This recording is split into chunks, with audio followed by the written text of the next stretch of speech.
Qu'est-ce que le LIS? Le LIS ou l'Optin syndrome est un état de handicap qui survient majoritairement à l'issue d'un accident vasculaire cérébral dans le tronc cérébral. Après l'AVC, la personne traverse parfois une période de coma. À son réveil, la victime LIS est consciente, mais on ne s'en rend pas toujours compte car elle ne peut pas nous le montrer. La personne atteinte par le LIS est entièrement paralysée des pieds à la tête. Elle ne peut ni bouger son visage, ni montrer une expression, ni parler. Avec le clignement des paupières et le mouvement des yeux, la communication avec l'extérieur pourra néanmoins se renouer grâce aux outils digitaux. La motricité, elle, peut partiellement se retrouver, par exemple avec une rééducation longue des mouvements de la tête. On arrive parfois à l'autonomie de la conduite d'un fauteuil roulant électrique. L'Optin syndrome, ça veut dire en anglais « enfermé dans son corps ».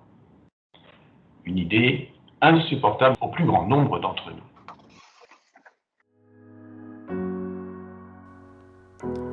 Comment les personnes LIS vivent-elles cet enfermement? De manière disparate. Il y a un vrai décalage entre l'idée que l'on peut s'en faire de l'extérieur, c'est-à-dire le grand public, les proches, voire et même surtout les soignants, et la propre appréciation des personnes LIS de leur vie dans de telles conditions. Je vais vous surprendre, mais le score moyen de qualité de vie de l'ensemble des personnes LIS est légèrement supérieur à celui de la population générale. Pour 2 personnes LIS sur 3, il lui est supérieur, bien supérieur, alors que pour le tiers restant, la qualité de vie est nettement dégradée. Et aussi surprenant que cela puisse paraître pour l'extérieur, lorsqu'on demande plusieurs années après l'accident vasculaire cérébral aux personnes LIS si elles souhaiteraient encore être réanimées en cas de nouvel accident, la réponse est oui, si je ne souffre pas, si je suis assuré de retrouver le même état fonctionnel. Oui, je veux être réanimé.